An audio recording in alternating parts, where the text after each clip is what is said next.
Live only on DAZN, November 15th, Eubank Jr versus BLASTS 2. The first was a classic, now it's the rematch. The greatest rivalry British boxing has ever seen. Eubank Jr versus BLASTS 2, November 15th. Click the link in the description to buy now. Oh. Hello, Sonny. Are we rolling? Yeah, we might as well roll. Oscar Bevis for the Stomping Ground, available on DAZN. What's that? The Stomping what? The Stomping Ground. The Stomping Ground. I just knew you would do that anyway, so See. It's not a good look. And if you watch our last interview, I did predict this. So you did say the R was falling you should off. have. You got a crystal ball. So you should have ordered them, the new ones there. But look, we'll pretend it's not. We'll pretend it's just. Right, we'll start the interview from this bit. No, remember, you can't. You know, in the famous words of Charlie Parsons, you can't edit interviews. They have to go out raw and unfiltered. Raw so we'll see how. I won't edit it. I'll just start the raw and uncut. No. But Charlie said you can't do that either. We've had this discussion well, about a separate matter. Doing the interview on the laptop, so. Well, the interview can't go out unless that part goes on. Otherwise, I'll get my legal team to. All right, fine. It's definitely Oscar Bevis. The Stomping Ground. I actually think it's got more of a ring to it. So maybe we should. What do you reckon? No. I reckon that way's a lot better. Joe, I was rating yesterday. I said this to you. Ish turning up in a suit, by the way. Not enough people do that.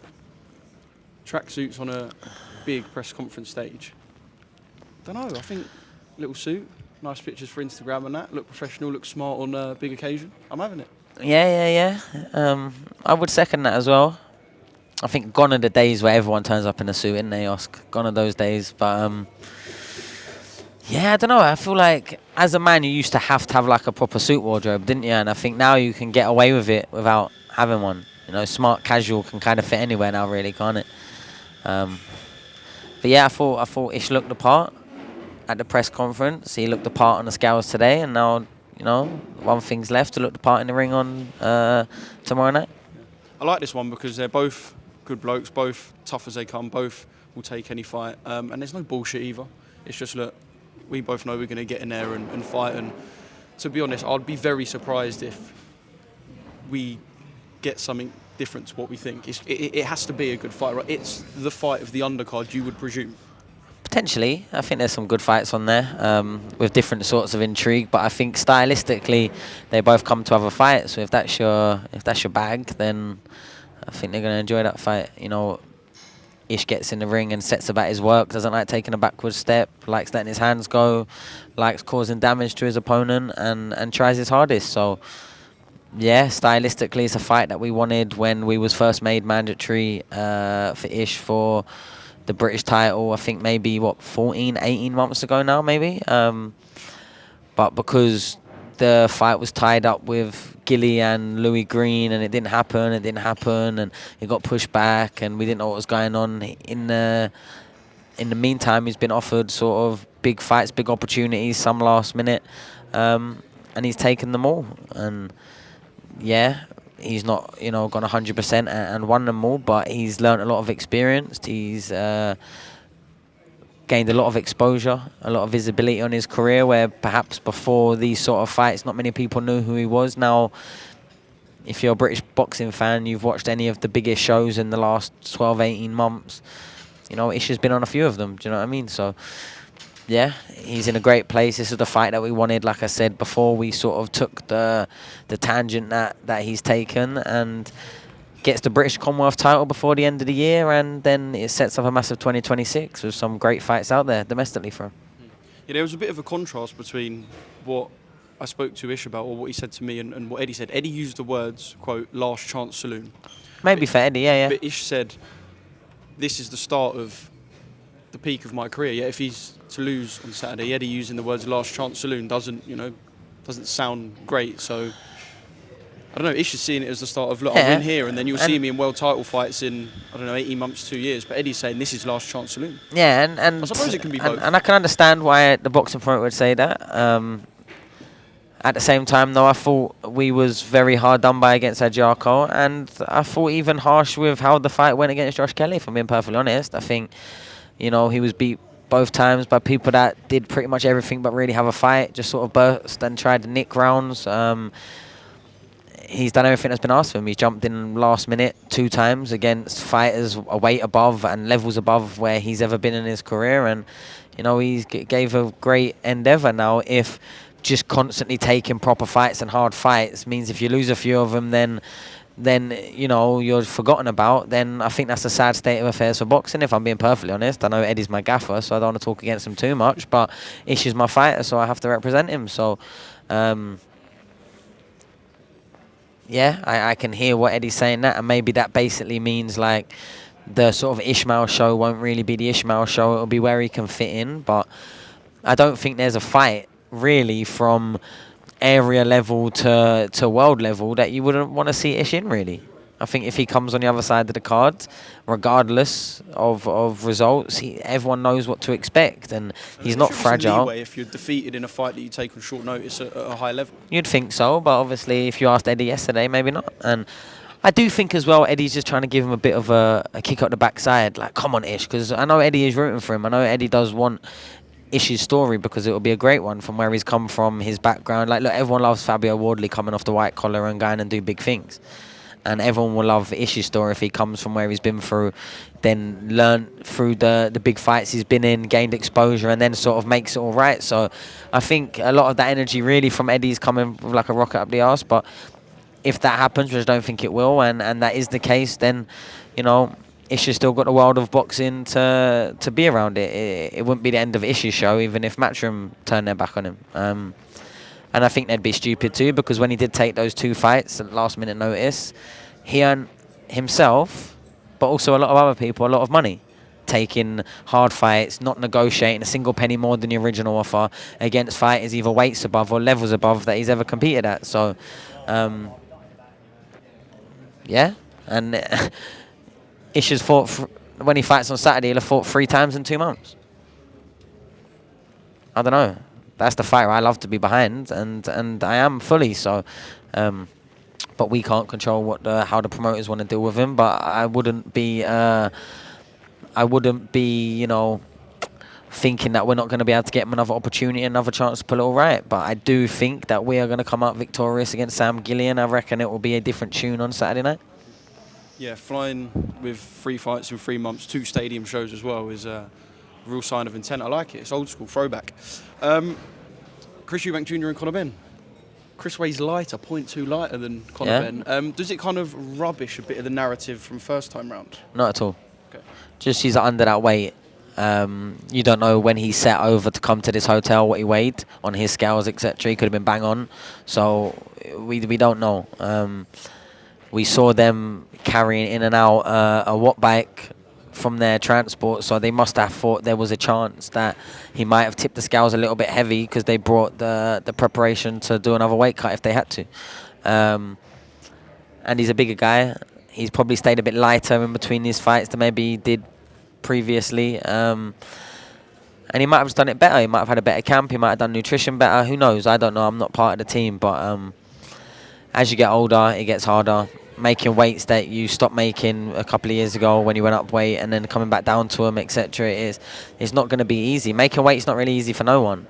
Now, Conor Benn will probably find it a lot easier, but by now he's probably has sat up at 170 pounds, 175 pounds for a bit maybe, I don't know. But he probably had to do a bit of a weight cut, but it wouldn't be nowhere near as taxing on him than what it would Conor. And, you know, no matter what happens, it's only in comparison to what's in front of you. Whatever level you are, it's in comparison today as to who you're fighting. So there's a lot of variables in this one, and I'm looking forward to it. Yeah. What did you make of Senior's monologue yesterday? Do you know what? If I'm perfectly honest, all week, as soon as Ish is done doing what he's done, we've gone, because obviously I'm part of Ish's team, so I haven't actually probably seen it. I saw a clip where he asked for an apology. Is that what you're asking for? About saying that he asked for money to come to the first fight, I think was the gist of what I got. Yeah, Conor, Nigel and Eddie, in his words, have been kind of pushing the narrative that he was paid to turn up first time. He obviously completely denies that. And I don't know, I reckon if he was paid to turn up, I reckon he'd admit it. Do you know what I mean? Do you think? Yeah. He's like he talks a lot about honour and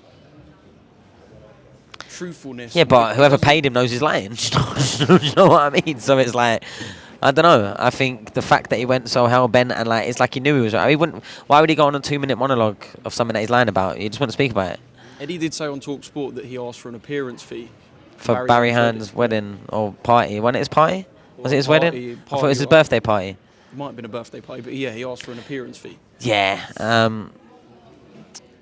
But as much as fighters and promoters have relationships and work together and have a lot of success and make a lot of money, there's always opinions of each other that maybe don't always get said, and maybe that was a telling of the opinion of the pro. I don't know though, because I've only really heard about it now like everyone else has, but I mean, if I got invited to Barry Hearn's birthday party, I'd go. I reckon it'd be a good do. Yeah. You know what I mean? It'd be a free bar at least, wouldn't it? They wouldn't be charging for drinks at the bar. Good faces there. You know what I mean? Yeah. You feel like if you don't get invited, a suave gaff as well. You know? Yeah, it'd be like one of them things that you wouldn't want to not get invited to. Do you know what I mean? But I don't know. I can't speak for Chris. I've never actually met Senior, even though I would love to. No. Really?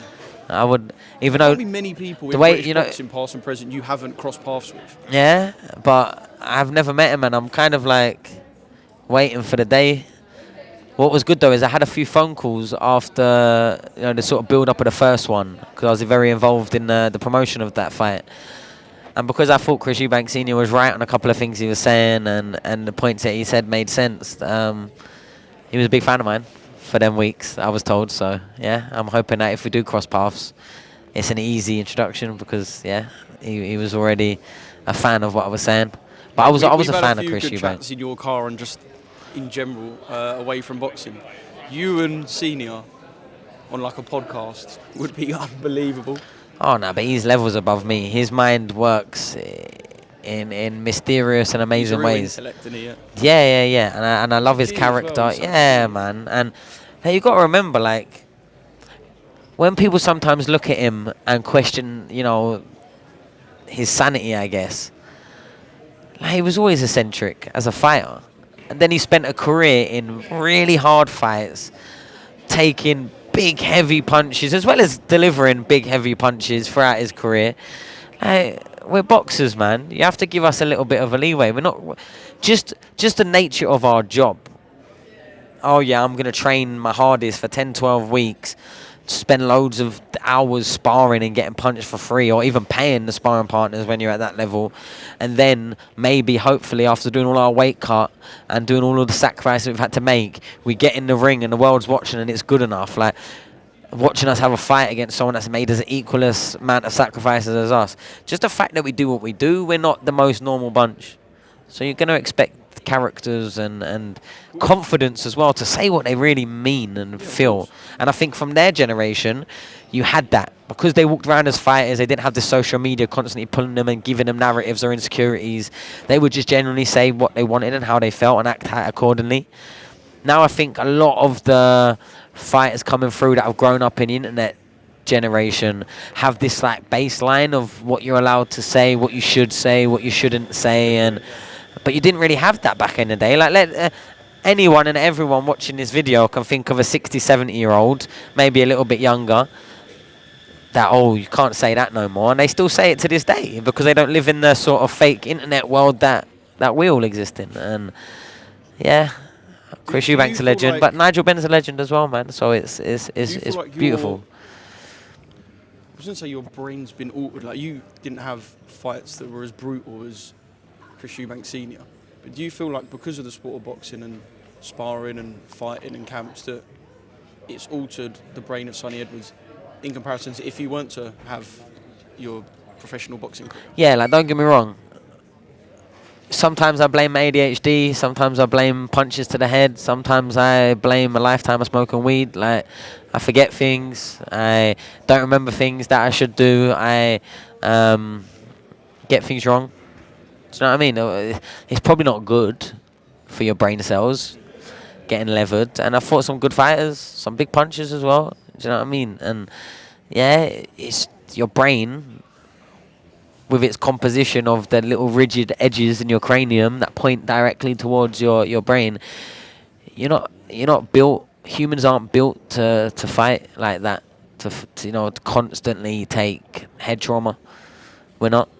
And the fact that we do for a living as part of the circus to entertain the masses, give them something to think about, something to comment about, something to speak about amongst their peers.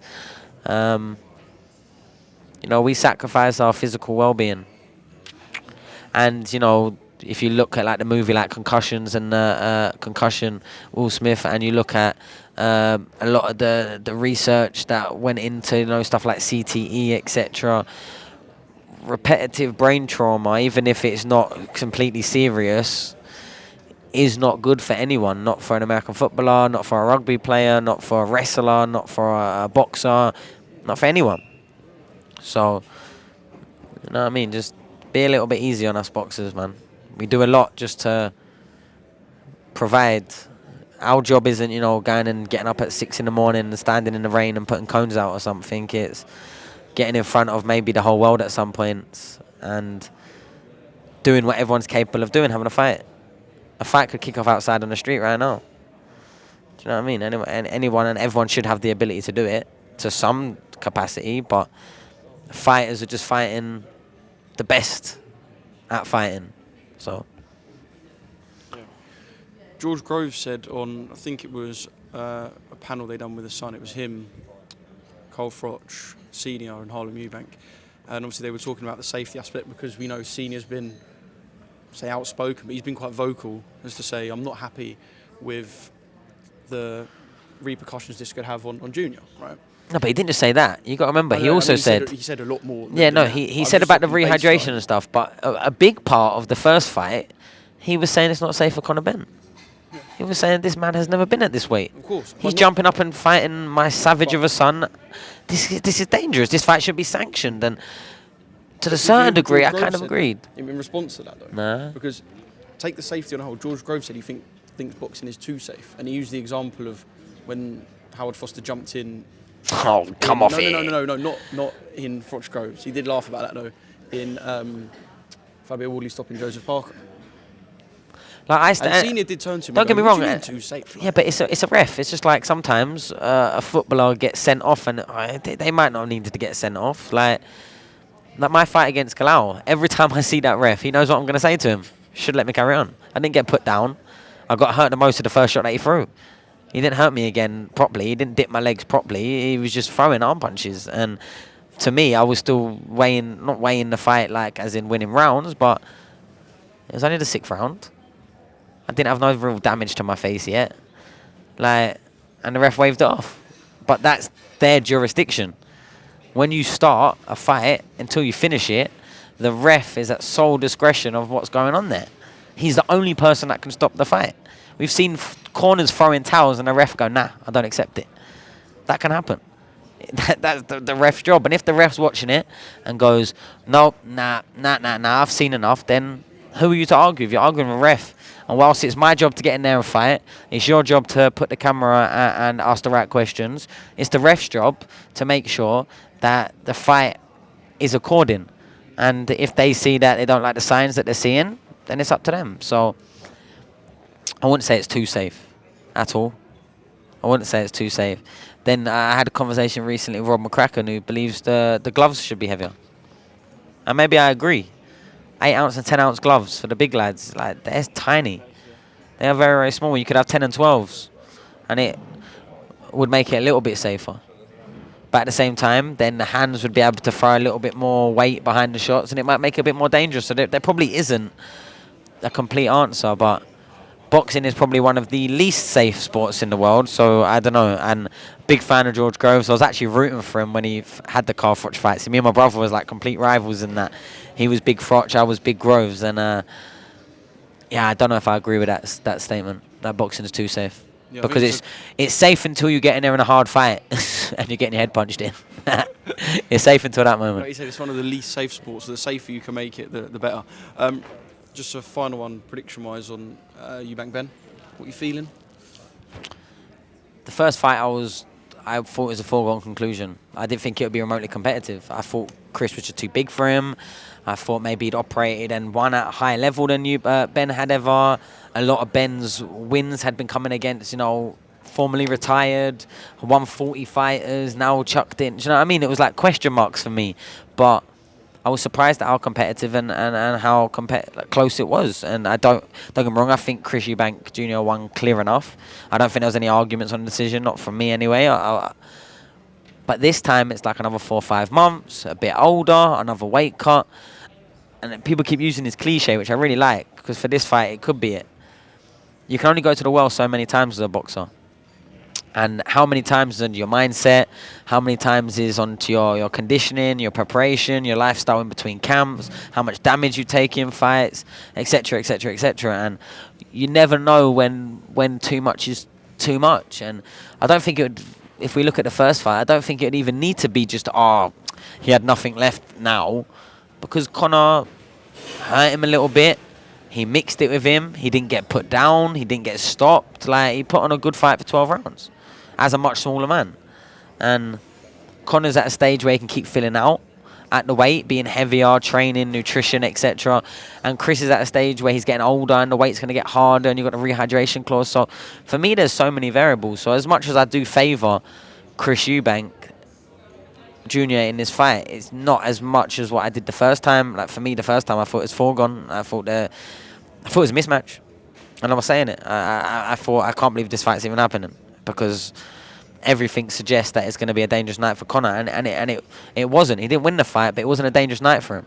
If anything, it seemed more dangerous for Chris Eubank Jr. if you're asking the reaction and running to a hospital, and I don't think Conor Ben needed to go.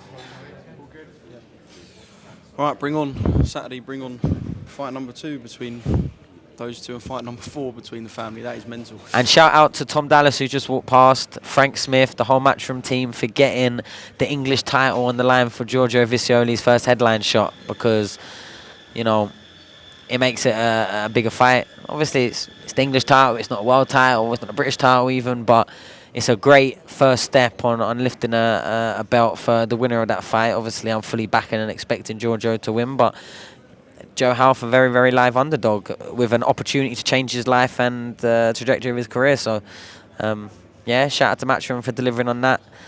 And you versus Dave Allen.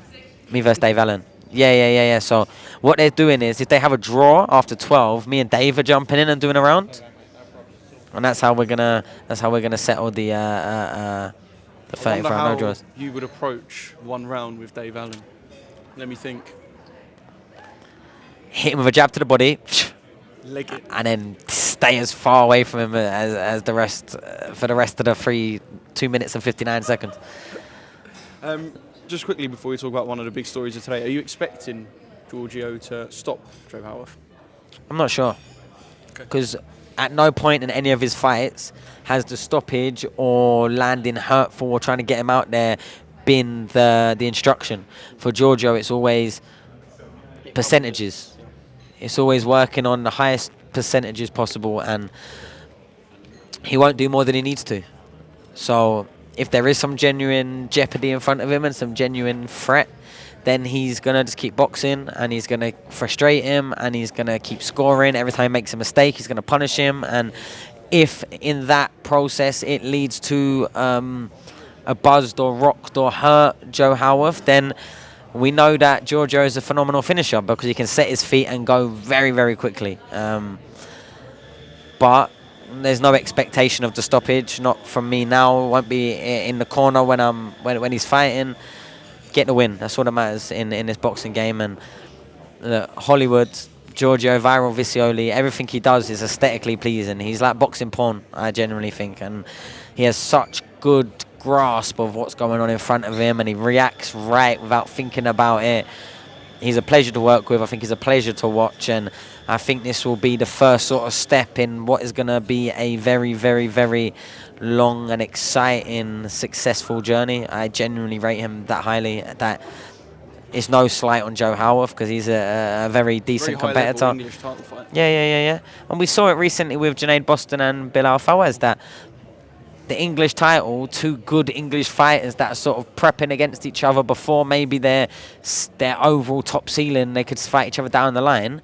But you can set up a whole career off a good win at this level. And when you're fighting a good fighter, you can come back if it doesn't go your way. And both boys got time on the side. They're both young. George is only 22 years old, and but yeah, a lot of expectation on where he can get to. I genuinely believe, and I've been saying it, and if it ever comes to pass, people can come back to any of my interviews where I spoke about him.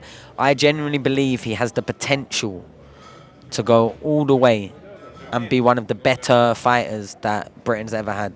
Long way away from it yet. He's not the complete article yet, but you know, like on FIFA manager mode, when you scout someone and their potential is like 70 to 94 or something. Potential. If it don't all go right, they end up at 70. If it goes right and the effort goes in and all the right things happen at the right time, it can go all the way to the top, and that's where I'd put Giorgio. A lot of potential. I hope so, because there's nothing that makes people watching this happier than British fighters that we know can go to that level and take us there and give us the memories and the journey. Right, Joseph Parker, on the night of the Fabio Wardley fight, test positive for recreational drug, cocaine. Guess you were as shocked as everyone when you saw that this morning. Yeah, and do you know, I don't even want to speak out of turn here, because at first it was just like, oh, well, he must have had cocaine in his system, but you know, if you're playing devil's advocate and what he's tested for was like potentially could be considered a Marson agent, who knows what's happened. And obviously I really like Joe Parker. I'm a fan of his, and I think he's a great fighter and he's had a great career. But the problem is, as a clean fighter, a career clean fighter, anytime someone pops, they must have done something, in my opinion. It's just the way it is. So yeah, I hope it's just something or nothing, but do you know what? It is what it is. Whether it was cocaine, whether it was performance enhancing, who knows? I will never. So I'm a small cog. I can have an opinion on it, but what's my opinion worth? A piss in the wind, really. So yeah, not the best outlook, but no matter what, in the grand scheme of things, probably quite good that Fabio Wardley's won. So we're not in like a more, oh, what's this gonna do to the fight, etc., because obviously Fabio did come out the winner of that fight, whether you believe it should have been stopped or not. But yeah, I don't all too know, and I like the guys over there, so I would always like to just live under the belief that there's no foul play in boxing. But And do we view, I know some people definitely not like this, it's just me putting a statement kind of out there or playing devil's advocate, do we view recreationally different, I guess? we should do. To some degree, right? We should do. And even though I never failed a drugs test, I was a career stoner, as I've not really made no secret of. But it's only banned if you have a certain amount in your system on the day of the fight. So it was never an issue to me. I never had to deal with any of this. I got drugs tested consistently. I passed every single one. 40, 50, 60, 70 drugs tests, probably more, all the time by the end. I was getting sometimes 2-3 times a week I was getting drugs tested. I thought, fucking hell, look at me. I haven't had a knockout in 6 years. What drugs do you think I'm on? But it's hard, man, because you just don't know, do you? And anyone and everyone can and will have an opinion on it. But what the reality is, only a very, very select few people know. And whether they are innocent and somehow it's been contaminated, or somehow something's got there that shouldn't have, in a way that isn't the way that we normally digest things for this purpose, etc., etc. Like, we will never know, and there will always be sort of a question mark and a cloud. And I do kind of like that, because the public opinion of the cloud is the only thing that really prevents fighters from doing it, because usually they serve their ban, come back for more money because they had a scandal, and scandals are good for the pockets. Even if it's now just people wanting to see you get beat and you being the bad guy because you popped. Like, the only real deterrent in the modern day of not being a drugs cheat, I think, is public opinion. Genuinely, because the promoters, as soon as you're up and now, if they've got a fight that makes sense, they'll chuck you in. Do you know what I mean? Even if they stack it against you and put you in the sort of the as the B fighter. Promoter has publicly before spoken out against you. Yeah. 5, 6 years can pass. Yeah, but it's things change, finish change, people change too. It's like, if a promoter is putting together a show and the best thing for the show is that opponent being against that fighter, it doesn't really matter if they've been in prison, slapped a woman, done drugs. They're gonna be put on the show. Like, unfortunately, we don't always have the other options as easy as accessible. You can't just invent fighters. Do you know what I mean? You can't just pull them out of the sky and, you know, fight night, undisputed, create a character. You can't do it. So yeah, it's always a bit of a doom and gloom, but at the same time, everyone loves it because everyone speaks about it. I bet every interview that gets asked today and tomorrow, just like this one, someone's going to ask about it. Oh, did you see Joe Parker? Because scandals in boxing are sexy, and they make money, and they bring views. With you at Steel City, I'm talking 2019. It might have been when your brother brought the WBC in. That's how long ago we're talking. We done like 40 minutes on. Oh, was that in the back? Yeah. And then I'm commentating on Galal's fight against Francisco Rodriguez when it was clear that he was juiced up to the gills. And then I said, wow, them no boxing, no life gloves might be a clue why he's breaking records of how many punches he's landed. A little bit of heat for that online. Loads. For 2 weeks. Then I was the Oracle all of a sudden. It's like was you just not watching the same fight that I was watching? It was fucking obvious. It was obvious. And unfortunately, when there's themes and patterns, Steel City, to my knowledge, has had 0 fighters fail a drugs test. Because in there, we're a clean gym. We promoted being a clean gym. And if anyone did ever pop, I promise you they would have got kicked out. That's it.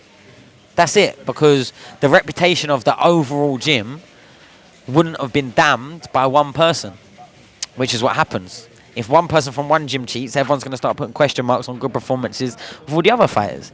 And the fact that that was the ethos, that we are clean fighters and that we don't respect, people cheating to cut corners because we don't do it.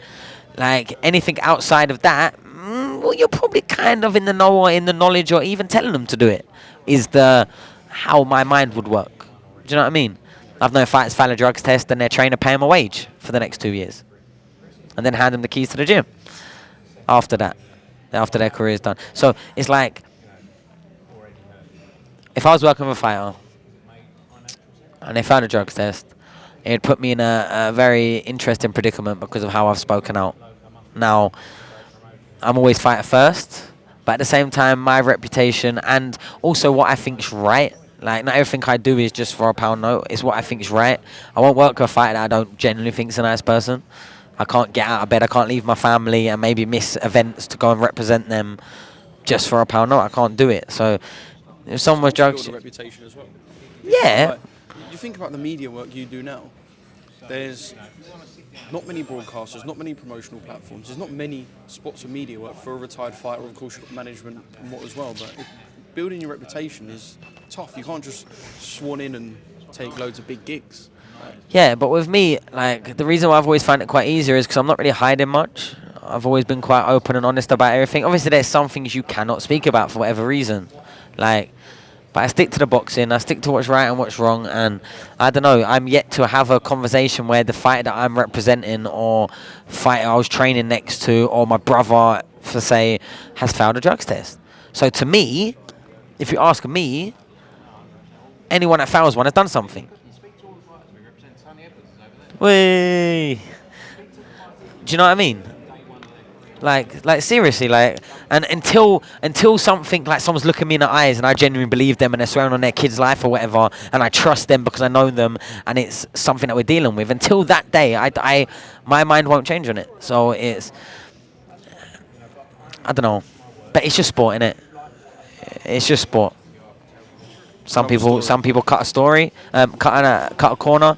Some people don't mind cheating. Some people are going, well, everyone else is doing it at world level, so if you can't beat them, join them. And they're all probably right in their own ways, but with me, it means so much to me that I became world champion, was #1 in the world, and I know clean-heartedly that I had a clean body. For me, that means more than anything else would have, because I would have felt like a scumbag if I'm beating people and knocking them out, and do you know what I mean? If I was juiced up, I would have felt like a scumbag. I probably wouldn't have been able to sleep at night. And then imagine now you're doing that, and then you put someone in hospital and they come out brain damaged or they die. How are you going to sleep at night with that?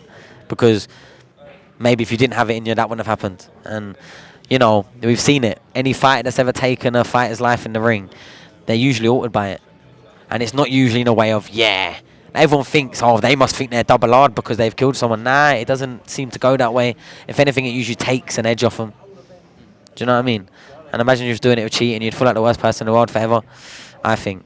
Like, because real athletes, real sports people, there's there's codification of the rules of the sport that we apply our efforts to.